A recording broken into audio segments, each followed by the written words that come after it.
शांति। 13 जनवरी 2022 आज के बाबा की अव्यक्त महावाक्य रिवाइज कोर्स 10 जनवरी 1990। मुरली का टॉपिक है होली हंस की विशेषताएं।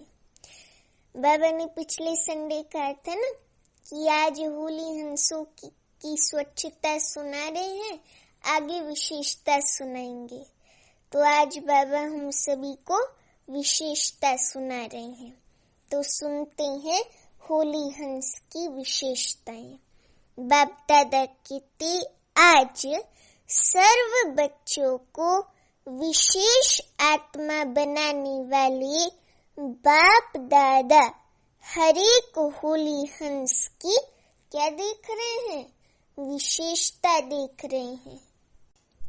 जैसे हंस की निर्णय शक्ति और परखने की शक्ति विशेष होती है, इसलिए ग्रहण करने की शक्ति भी विशेष है, जो मोती और कंकड़ दोनों को परखता है।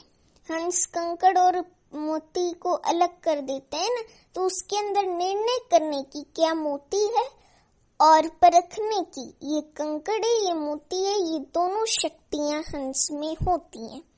तो बाबा कहते उसके बाद मोती ग्रहण करता है, कंकड़ पत्थर छोड़ देता है। तो परखना, निर्णय करना और ग्रहण करना अर्थात धारण करना, तीनों शक्तियों की विशेषता के कारण संगम युगी सरस्वती माँ की सवारी हंस दिखाया है। सरस्वती की सवारी हंस दिखाते ना, तो बाबा कहते हैं कि इसीलिए संगम युगी सरस्वती मम्मा की सवारी हंस को दिखाया है। तो एक सरस्वती माँ का यादगार नहीं, लेकिन माँ समान बनने वाली ज्ञान वीणावादिनी आप सभी हो। देखो, बाबा ने हमारा स्वमान ऊंचा किया। बाबा ने हमें कहा कि सरस्वती जैसी वीणावादिनी आप सभी आत्माएं हो। इस ज्ञान को धारण करने के लिए भी ये तीनों शक्तियां तीनों विशेषताएं अति आवश्यक हैं। कौन सी तीन विशेषताएं? परखने की शक्ति, निर्णय करने की शक्ति और ग्रहण करने की शक्ति। ये बहुत आवश्यक है जीवन में भी। आप सभी ने ब्राह्मण जीवन धारण करते ही ज्ञान द्वारा, विवेक द्वारा पहले परखने की शक्ति के आधार को पहचाना, अपने आप को पहचाना, समय को पहचाना। परखने की शक्ति से पहचाना ना, अपने ब्राह्मण परिवार को पहचाना, अपने श्रेष्ठ कर्तव्य को पहचाना, इसके बाद निर्णय किया, तब ही ब्राह्मण जीवन धारण की। हमने परखा ना कि शिव बाबा हमारा ही बाप है, ये परिवार हमारा परिवार है, तो इसलिए हम परखने की शक्ति से ही ब्राह्मण बने। अब बाबा कहते हैं ये वही कल्प पहले वाला बेहद का बाप है, परमात्मा है। मैं भी वही कल्प पहले वाली श्रेष्ठ आत्मा हूँ, अधिकारी आत्मा हूँ। इस परखने के बाद हमने निर्णय किया। बिना बाप को परखने के निर्णय नहीं कर सकते। मानो बच्चा होगा, थोड़ा बड़ा हुआ 2-3 साल का, उसको या 1 साल में उसको बताए ये तुम्हारा पापा है, तो वो उसको तुरंत निर्णय करके बुलाने लगेगा मम्मी पापा। परखेगा ना ये मेरे माँ बाप है। और किसको बताया जाए ये तुम्हारा चाचा है, ये तुम्हारा मामा है, तो वो भी उसको परख करके बोलेगा, है ना, उनका नाम मामा चाचा। तो बाबा भी कहते हैं कि हमने परखने की शक्ति यूज की, फिर हमने निर्णय किया। बिना बाप को परखने के निर्णय नहीं कर सकते। कई आत्माएं अभी तक भी संबंध संपर्क में हैं, बहुत अच्छा कहती रहती हैं। कहती हैं आपकी संस्था बहुत अच्छा काम कर रही है, बड़ा अच्छा काम कर रही है, बहुत आगे बढ़ रही है ये संस्था। लेकिन उन्हों को ये नहीं पता है कि ये मनुष्य से देवता बनाने वाली बाबा का यज्ञ है, देवता बनाने वाला ये संस्था नहीं है खाली, ये तो यज्ञ है। ये उन्हों को नहीं पता है ना। और इसमें स्वयं भगवान आकर के हमको पढ़ाते हैं। तो बाबा उन आत्माओं को कहते कि वे अभी संबंध संपर्क में है। तो लेकिन परमात्मा पहचान व परखने की शक्ति न होने के कारण निर्णय नहीं कर सकते कि क्या बनना है व क्या करना है। इसलिए ब्राह्मण जीवन धारण नहीं कर सकते। सहयोगी बनते हैं लेकिन सहज योगी जीवन नहीं बना सकते, क्योंकि दोनों शक्तियां नहीं हैं। इसलिए होली हंस नहीं बन सकते। पवित्रता रूपी मोती और अपवित्रता रूपी कंकड़ दोनों को अलग नहीं समझते, तो पवित्रता को ग्रहण करने की शक्ति नहीं आ सकती। तो होली हंस की विशेषता है पहले शक्ति परखना, अर्थात पहचानना। परखने का अर्थ क्या बाबा ने बोला? अर्थात पहचानना। आप होली हंसों में ये दोनों शक्तियां हैं ना? बोलो सभी हैं दोनों शक्तियां, परखने और निर्णय करने की। हाँ, सबने हाथ तो अच्छा उठाया, सबके अंदर है। क्योंकि बाप को पहचाना, अपने आप को भी पहचाना, निर्णय भी ठीक किया, तब तो ब्राह्मण बने और चल रहे हो। इस बात में तो सब पक्के पास हो। लेकिन जो सेवा करते हो और कर्म में आते हो, सारे दिन की दिनचर्या में जो कर्म करते हो, संबंध संपर्क में आते हो, उसमें सफलता पूर्वक हर कर्म रहे व हर संपर्क वाली आत्मा के संबंध में आने में सदा सफलता रहे। हर प्रकार की सेवा, कैसे प्रकार की सेवा? मनसा वाचा कर्मणा, तीनों में सदा सफलता अनुभव हो, उसका भी आधार परखने की शक्ति और निर्णय करने की शक्ति है।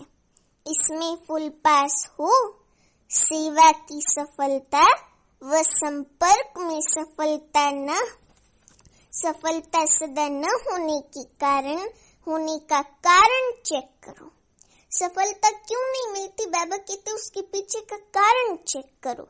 कारण को चेक करके निवारण को ढूंढो, तो कार्य को, व्यक्ति को, आत्मा को परखने की शक्ति में अंतर पड़ जाता है। बाबा ने 69 की आगे की मुरली में बोला था कि जो आत्मा आपके सामने आती है ना, आपके अंदर ऐसी अव्यक्त स्थिति की शक्ति होनी चाहिए जो आप उस आत्मा की संकल्पों को, उस आत्मा को तुरंत परख लो। तो ऐसी शक्ति हमको जमा करनी है। तो इसीलिए बाबा कहते कि आत्मा को परखने की शक्ति में अंतर पड़ जाता है। जिस आत्मा को जिस समय जिस विधि पूर्वक सहयोग चाहिए, व शिक्षा चाहिए, स्नेह चाहिए, उस समय अगर परखने की शक्ति तीव्र है तो संबंध में अवश्य सफलता प्राप्त होगी। तो अवश्य बाबा कहते कि संबंध में सफलता प्राप्त होगी। परखने की शक्ति जो है ना, वो जीवन के लिए बहुत महत्वपूर्ण बात है। परखने और निर्णय और ग्रहण करने की शक्ति, ये हम ब्राह्मण होली हंस हीरे तुल्य आत्माओं की विशेषता है। इस विशेषता को बैच की तरह सदा धारण करना और अपने जीवन में लाना है। वैसे तो हम सभी के अंदर है ये परखने की शक्ति, निर्णय करने की शक्ति और ग्रहण करने की, लेकिन इसको और बढ़ाते जाना है। बाबा कहते लेकिन होती क्या है, लेकिन होता क्या है? जिस आत्मा को जो सहयोग व विधि उस समय चाहिए वो न देकर व न परखने कारण अपने ढंग से उसको सहयोग देते हो व विधि अपनाते हो, इसलिए संतुष्टता की सफलता नहीं होती। बाबा ने जो पिछली मुरली थी 6 तारीख की, उसमें बाबा ने कहा था ना कि संबंध की स्वच्छता है संतुष्टता। तो आज बाबा ने बताया कि संतुष्टता की सफलता क्यों नहीं होती, क्योंकि परखने कारण अपने ढंग से हम दूसरी आत्मा को सहयोग देते हैं ना, अपनी रीति से थोड़ा कम या थोड़ा ज्यादा सहयोग देते हैं, ऐसे थोड़ा कम परसेंटेज व विधि अपनाते हैं, इसलिए और उस आत्मा से संतुष्टता के वाइब्रेशंस में नहीं मिलते, उस आत्मा को संतुष्टि नहीं होती है, तो संतुष्टता की सफलता नहीं होती। जैसे शारीरिक बीमारी को परखने की डॉक्टर को विधि न आए तो क्या होता है, ठीक होने के बजाय एक से अनेक रोग और पैदा हो जाते हैं। अब मानो आप बड़े अच्छे डॉक्टर के पास गए हो, किसी ने बोला ये बहुत अच्छा, इसके पास जाओ, तुम्हारी बीमारी ठीक हो जाएगी, और आप गए, आपने अपनी बात बताई और उसने बोला इसकी दवाई ना मेरे को नहीं पता है, आप दूसरे के पास जाओ, तो आप उसके पास कभी जाएंगे भी नहीं, और अगर उसने दूसरी दवाई दे दी ना तो उससे और थोड़ी तकलीफ होंगी। तो बाबा वही कहते कि एक से अनेक रोग और पैदा हो जाते हैं। पेशेंट को संतुष्टता की सफलता नहीं मिलती, जिसको साधारण शब्दों में बाप दादा कहते हैं कि हर एक की नब्ज को पहचानो। बाबा कहते ना नब्ज को पहचानो। बाबा एक बात में कहते ना कि नब्ज को पहचान कर फिर ज्ञान दो, तो चलना और चलाना भी जरूरी है। तो क्या करना पड़ेगा, पहचानने अर्थात परखने की शक्ति को तीव्र करना पड़े। पहचानने अर्थात परखने की शक्ति को तीव्र करना पड़े, इसमें अंतर पड़ जाता है। जिसको आप साधारण भाषा में कहते हो हैंडलिंग का फर्क, कहते हो ना इनकी हैंडलिंग पुरानी है इनकी नहीं है, ये अंतर क्यों पड़ा, क्योंकि हर समय हर आत्मा और हर कार्य को परखने की शक्ति चाहिए। अभी जैसे कोई देखो हीरे का या किसी चीज का, आप जाओ ज्वेलरी की दुकान में तो वो जो दुकानदार है वो आपको परख करके देंगे ना, अच्छी से अच्छी ज्वेलरी आपको दिखाएंगे ना, आप उसको जैसा बोलेंगे वे परख करके आपको देंगे। हमने देखा है कई लोग तो वो छोटा सा मैग्नीफाइंग ग्लास लेकर के और उसको परख करके फिर दूसरे को देते हैं। तो परखने की शक्ति जो है ना उसकी बहुत आवश्यकता है हर चीज में। हमारे रोज के जीवन में भी परखने की शक्ति की आवश्यकता है। उस समय आत्मा की ग्रहण शक्ति कितनी है, वायुमंडल क्या है, और उस आत्मा की सुनने व शिक्षा लेने की मूड कैसी है, इसको परख करके उस आत्मा को अगर शिक्षा देने की जरूरत है और उस आत्मा को शिक्षा नहीं सुनिए तो नहीं दो, थोड़ी सी सुनिए तो उनको थोड़ी सी ही सुनाओ। तो मूड कैसी उसको परख करके शिक्षा देनी है। जैसे कोई कमजोर शरीर वाला हो और उसको ज्यादा से ज्यादा ताकत का इंजेक्शन दे देवे तो क्या हालत होगी, वे तो हार्ट फेल हो जाएगा, शांति में चला जाएगा, कहते हैं ना कोमा में चला जाएगा। ऐसे अगर संबंध में आने वाली आत्मा कमजोर है, आत्मा में हिम्मत नहीं है, लेकिन आप उसको शिक्षा की डोज देते जाओ, उसको बोलते जाओ, तो उसका मूड समय वायुमंडल परख न सके तो रिजल्ट क्या होगी। अभी उस आत्मा को बात सुननी नहीं है, अभी उस आत्मा को शक्ति चाहिए और आप उसको समझाओ तो आत्मा भी ऐसे करेगी तो इसलिए सबकी मूड को परख करके शिक्षा देनी है। बाबा कहते तो वो आत्मा दिल शिकस्त हो जाएगा और शक्ति न होने के कारण ग्रहण नहीं कर सकेगा और ही जित और सिद्ध करने में उछलेगा। आपने तो अच्छी भावना से किया, लेकिन सफलता न मिलने का कारण परखने और निर्णय करने की शक्ति कम है, इसलिए सफलता मूर्त बनने में परसेंटेज हो जाती। तो सारे दिन के कर्म और संबंध में परखने की शक्ति की आवश्यकता हुई ना, इसलिए शिक्षा भले दो, लेकिन सब बातों को परख कर फिर कदम उठाओ। ऐसे ही सेवा के क्षेत्र में भी अगर आत्माओं की आवश्यकता और इच्छा परखने के बिना अगर आप कितना भी अच्छा ज्ञान दे दो ना, कितनी भी मेहनत कर लो, लेकिन आपको सफलता नहीं मिलेगी। बाबा कितने अच्छा कहना तो एक रीति रस्म हो गई है, क्योंकि आप कोई बुरी बात तो कहते भी नहीं हो, लेकिन जो सफलता का लक्ष्य रखते हो उसमें समीप अनुभव करो। उसके लिए परखने की शक्ति अति आवश्यक है। हर चीज में परखने की शक्ति है ना। अभी मानो आपके सामने कोई क्रोध करने वाली आत्मा है और आप भी उसको दो जवाब 4 सुना दो और वो आपको 8 सुना दे बदले में, तो फिर आपने परखा नहीं ना कि उस आत्मा को शांति चाहिए। आपने भी बीच में बोल दिया, आपने सहन करने की शक्ति को यूज नहीं किया, तो परखा नहीं ना। तो परखने की शक्ति हर चीज में यूज होती है।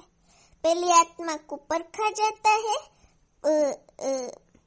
रूहानी जवारी की तरह, उसके बाद फिर उसको बोला जाता है या फिर शांत रह जाता है। तो इसलिए परखने की शक्ति अति आवश्यक है। जैसे कोई मुक्ति का इच्छुक है और उसको आप जीवन मुक्ति और मुक्ति दोनों भी दे दो, लेकिन वे रुचि नहीं रखेगा, क्योंकि उनको तो कोई और चीज चाहिए ना।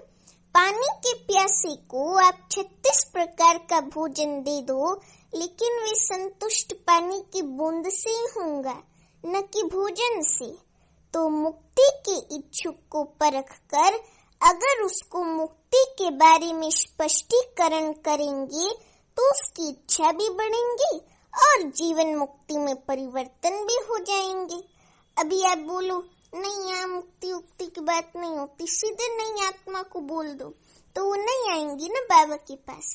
धीरे धीरे उनको समझाओ, स्पष्ट करो, तब फिर वो जीवन मुक्ति के बारे में रुचि लेंगे और फिर धीरे धीरे आत्मा बाबा की भी बन जाएंगी। किसको धारणा की बातें सुनना अच्छा लगता है, उसको आप कल्प 5000 वर्ष का व गीता का भगवान कौन, ये बातें सुनाना शुरू कर दो, तो वे और ही इंटरेस्ट उसका खत्म हो जाएगा ना। इसलिए सेवा में भी आत्मा की स्थिति व उसकी आस्था क्या है, उसकी इच्छा क्या है, उसको परखना आवश्यक है। तो सेवा में सफलता का आधार किस शक्ति पर हुआ? परखने की शक्ति चाहिए। चाहे अज्ञानी आत्माओं की सेवा, चाहे सेवा साथियों की सेवा, दोनों में सफलता का आधार एक ही है। और वो बाबा बार बार हमें कह रहे हैं कि वो परखने की शक्ति है। तो होली हंस की विशेषता सबसे पहले परखने की शक्ति को बढ़ाओ। परखने की शक्ति यथार्थ है, श्रेष्ठ है, तो निर्णय भी यथार्थ होगा और आप जिसको जो देना चाहती हैं वे उसमें ग्रहण करने की शक्ति स्वतः ही होगी। और क्या बन जाएंगे? बोलो सभी, क्या बन जाएंगे? अच्छा, विजयी, सफलता मूर्त और मास्टर सर्वशक्तिवान। अच्छा, सबके जवाब अच्छे हैं, सही है, लेकिन आज बाबा ने बोला कि क्या बन जाएंगे? नंबर 1 सफलता मूर्त।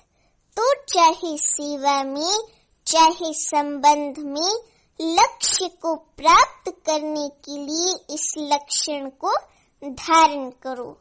तो सारे दिन में ये चेक करो, सारे दिन की दिनचर्या में परखने की शक्ति कहाँ तक यथार्थ हुई और कहाँ करेक्शन एडिशन करने की आवश्यकता रही। करने के बाद करेक्शन अपने आप होती जरूर है, क्योंकि दिव्य बुद्धि का वरदान सबको मिला हुआ है। चाहे समस्या के वश, समय व परिस्थिति के वश, व कोई आत्माओं के संग के वश व माया द्वारा मन मत के वश उस समय परवश हो जाते हैं, लेकिन समय, परिस्थिति, संग का प्रभाव, मनमत का प्रभाव जब हल्का हो जाता है, फिर दिव्य बुद्धि अपना काम करती है। जिसको आप कहते हो ना, जिसको आप लोग कहते हो जोश से होश में आ गए, फिर महसूस होता है। और क्या महसूस होता है कि ये करेक्शन व एडिशन होनी चाहिए, वो एडिशन होनी चाहिए थी, वह करनी है, लेकिन रजिस्टर में व कर्मों के हिसाब की किताब में दाग नहीं, लेकिन बिंदी तो पड़ गई, बिल्कुल साफ तो नहीं रहा ना। इसलिए कहा जाता है कर्मों की लीला अति गुह्य है। कर्मों का जो गुह्य रहस्य है ना, वो अति गुह्य है। बाबा हर बार टीचर्स को याद करते हैं ना, आज भी बाबा ने टीचर्स को याद किया। बाबा कहते टीचर्स तो कर्मों की लीला को अच्छी रीति जान गई है ना। टीचर्स सारा दिन क्या गीत गाती हैं कि वाह मेरे श्रेष्ठ कर्मों की लीला। बोलो सभी, कौन से गीत गाती हैं? वाह मेरे श्रेष्ठ कर्मों की लीला। कर्मों की गहन गति की लीला नहीं, श्रेष्ठ कर्मों की लीला। दुनिया वाली तो हर कर्म में, हर कदम में कर्मों को कूटते रहते हैं कि हाय मेरे कर्म, ऐसे कितना हाय मैंने क्या कर्म किए जो मुझे ऐसे भोगना पड़ रहा है, ऐसे कहते ना। तो बाबा कहते वे लोग तो हाय हाय करते हो और आप वाह वाह करते हो। आप कहेंगे वाह श्रेष्ठ कर्म, वाह वाह श्रेष्ठ कर्म। अब इसमें और आगे बढ़ो कि सदा वाह श्रेष्ठ कर्म हो, साधारण कर्म नहीं। कर्मों को कूटना तो खत्म हो गया, लेकिन श्रेष्ठ कर्म हो इसमें अंडरलाइन करना। अगर मिक्स कर्म है, साधारण भी है, श्रेष्ठ भी है, तो सफलता भी मिक्स हो जाती है। अभी विशेष अटेंशन ये देना है कि साधारणता को विशेषता में क्या करो, परिवर्तन करो। इस पर भी कभी सुनाएंगे कि बाप दादा हर एक की रोज की दिनचर्या में क्या क्या देखते हैं, साधारणता कितनी है और विशेषता कितनी है, ये रिजल्ट देखते रहते हैं। बाप दादा के पास देखने के साधन इतने हैं। बाबा तो कई बार कहते ना मुरलियों में कि मेरे पास बहुत बड़ी टीवी है, सीसीटीवी कैमरा है, जिसमें तुम बच्चों की सारी लीलाएं देख। बाप हंसते हैं, सारी लीलाएं दिखती है सब बच्चों की। तो बाबा के पास देखने के इतने साधन है सूक्ष्म वतन में, जो एक ही समय देश विदेश के सभी बच्चों को बाबा देख सकते। अलग अलग देखने की आवश्यकता नहीं, 5 मिनट में सबका पता लग जाता।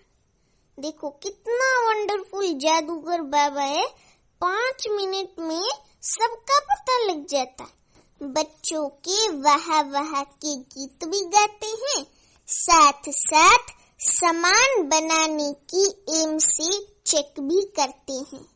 सुनाया था ना कि बाप के स्नेह व बाप की पहचान, इसमें तो सब पास हो। सबने बाबा को पहचान लिया ना, तो इसमें तो सब पास हो।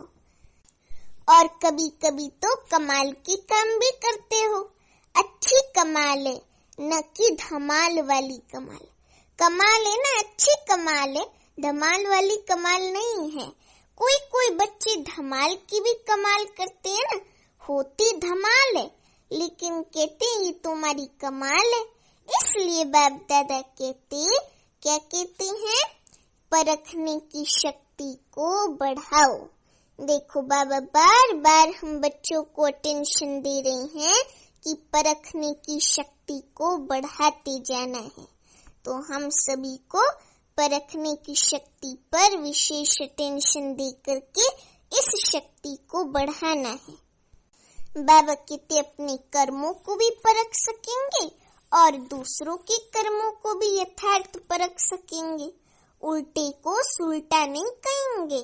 ये परखने की शक्ति की कमी है। और सदा एक बात याद रखो, सबके लिए कह रहे हैं, कभी भी कोई ऐसा व्यर्थ व साधारण कर्म करते हो तो और अपने आप को पहचान नहीं सकते हो कि ये राइट है वो रॉन्ग है, हाँ, तो जब ऐसी परिस्थिति आती है, वशीभूत हो जाती हैं, उस समय ऐसी परिस्थिति में सिद्धि को प्राप्त करने की श्रेष्ठ विधि क्या है? क्योंकि उस समय अपनी बुद्धि तो वशीभूत है, राइट को भी रॉन्ग समझते हो, रॉन्ग को रॉन्ग नहीं समझते हो, राइट समझते हो। फिर जिद करेंगे कि सिद्ध करेंगे, ये निशानी है वशीभूत बुद्धि की।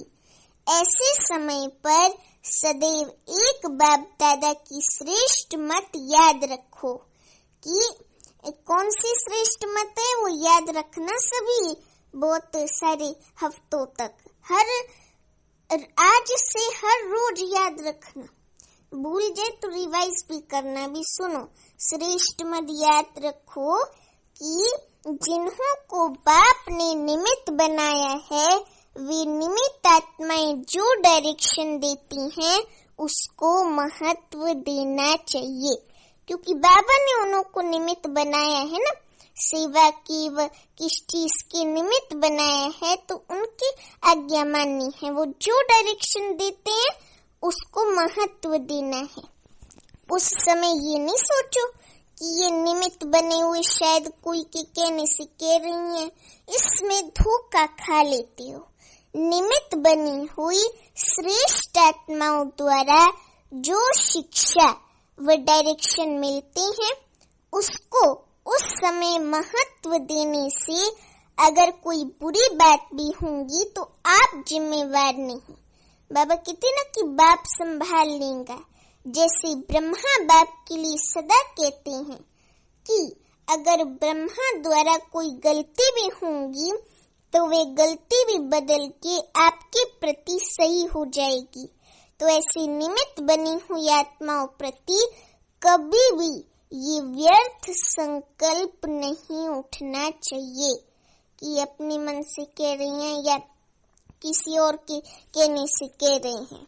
मानो कोई ऐसा फैसला भी देते हैं जो आपको ठीक नहीं लगता है, लेकिन आप उसमें जिम्मेवार नहीं हैं। अगर वो गलत देते हैं तो बाबा उनकी गलती को सही कर देता है हमारे लिए। तो इसलिए उस चीज में, उस सीन में हम जिम्मेवार नहीं हैं। आपका पाप नहीं बनेगा, आपका काम ठीक हो जाएगा, क्योंकि बाप बैठा है। हमेशा 3 मंत्र याद रखो, बाबा बैठा है, बाबा करेगा, बाबा जिम्मेवार है। बाप शिव बाबा जो है ना, वो पाप को बदल लेगा। ये गुह्य रहस्य है, गुप्त मशीनरी है। इसलिए निमित्त बनी हुई श्रेष्ठ आत्माओं की श्रेष्ठ डायरेक्शन को क्या देना है? महत्व से कार्य में लगाओ, इसमें आपका फायदा है। नुकसान भी बदलकर फायदे में हो जाएगा ना, ये बाप की गारंटी है। समझा? इसलिए सुनाया कि कर्मों की लीला बड़ी विचित्र है। बाप जिम्मेवार है, बाबा जिम्मेवार है ना, बाबा संभालेगा। ऐसे निमित्त नहीं बनाया है, सोच समझ के ड्रामा के लामुजिब निमित्त बनाया गया है। समझा? जो भी आत्मा निमित्त बनी हुई दिखाई दे रही है ना, उनको ड्रामा के ला मुझे बाबा ने निमित्त बनाया है। बाबा ने उनको उस पोजीशन पे, कुर्सी पर बिठाया है। समझा? टीचर्स को अच्छा लगता है ना, इसमें फायदा है, बोझ हल्का हो गया। कोई भी बात आएंगे तो कहेंगे निमित्त बने हुए बड़े जाने, हल्के हो गए ना। लेकिन सिर्फ कहने मात्र नहीं, समझने मात्र, स्नेही मात्र, स्वमान मात्र हो। इन गुह्य बातों को बाप जाने और जो समझदार बच्चे हैं वे जाने। निमित्त बनी हुई आत्माओं के लिए कुछ भी कहना अर्थात बाप के लिए कहना, कुछ भी उल्टा कहना अर्थात बाप के लिए कहना। अपने इतने प्यारे बाबा को तो नहीं कहेंगे ना, इसलिए निमित्त को भी कुछ नहीं बोलना है। अगर बात लगती है दिल में तो समझना है कि कोई बात नहीं है ना, उस बात को छोड़ देना है। तो इसलिए निमित्त बाप ने बनाया है ना। बाप से ज्यादा आपको परखने की शक्ति है, बाबा से ज्यादा तुम बच्चों को नहीं होंगी ना। टीचर्स तो बाबा कहते हैं कि बाप दादा का अति स्नेह सभी बच्चों से है। ऐसे नहीं कि निमित्त बने हुए से ही प्यार है, दूसरों से नहीं है, लेकिन ये भी प्यार के कारण ही डायरेक्शन देते ना। कहते ना जो अपना होता है उसको बात बताई जाती है, उसको डायरेक्शन दिया जाता है।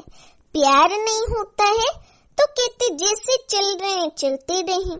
जब इतनी हिम्मत रखी है और ब्राह्मण जीवन में चल रहे हो, उड़ रहे हो, तो छोटी सी कमजोरी भी क्यों रह जाए। ये है प्यार, और ये सच्चा प्यार शिव बाबा एक परम पिता परमात्मा भगवान का ही हो सकता है। उसकी कमी को हमेशा अपनी कमी समझते हैं। अच्छा, बाबा कहते कोई भी कार्य करो तो कभी भी कोई हलचल के वातावरण के प्रभाव में नहीं आओ। अपना प्रभाव डालो तो वे आपके प्रभाव में आ जाएंगे, है ना। और दिल से यही निकलेगा कि सफलता हमारा जन्म सिद्ध अधिकार है। हिम्मत का बहुत महत्व है। कभी किसी बात में घबराओ नहीं। 1000 भुजाओं वाले आप भी हो। बाप की 1000 भुजाएं आपकी भी तो हुई ना। अच्छा, चारों ओर के सदा परखने की शक्ति की विशेष आत्माओं को सदा हर कर्म और संबंध में श्रेष्ठ सफलता प्राप्त करने वाली सफलता मूर्त आत्माओं को सदा हिम्मत और शुभ भावना और शुभ कामना द्वारा परिवर्तन करने वाली शक्तिशाली आत्माओं को सदा वाह मेरे श्रेष्ठ कर्म के खुशी के गीत गाने वाले बच्चों को बाप दादा का याद प्यार और नमस्ते। अभी हम रूहानी बच्चों की रूहानी माता पिता बाप दादा को याद प्यार गुड मॉर्निंग और नमस्ते। अभी वरदान आज का शांति की शक्ति से संस्कार मिलन द्वारा सर्व कार्य सफल करने वाली सदा निर्विघ्न भव। शांति की शक्ति से संस्कार मिलन द्वारा सर्व कार्य सफल करने वाली सदा निर्विघ्न भव। अभी वरदान का स्पष्टीकरण। सदा निर्विघ्न वही रह सकता है जो सी फादर फॉलो फादर करता है। सी सिस्टर सी ब्रदर करने से ही हलचल होती है। इसलिए अब बाप को फॉलो करते हुए बाप समान संस्कार बनाओ तो संस्कार मिलन की रास करते हुए सदा निर्विघ्न रहेंगे। शांति की शक्ति से अथवा शांत रहने से कितना भी बड़ा विघ्न सहज समाप्त हो जाता है। स्लोगन है, त्रिकालदर्शी वे है जो किसी भी बात को एक काल की दृष्टि से नहीं देखते, हर बात में कल्याण समझते हैं। त्रिकालदर्शी वे हैं जो किसी भी बात को एक काल की दृष्टि से नहीं देखते, हर बात में कल्याण समझते हैं। अच्छा, ओम शांति।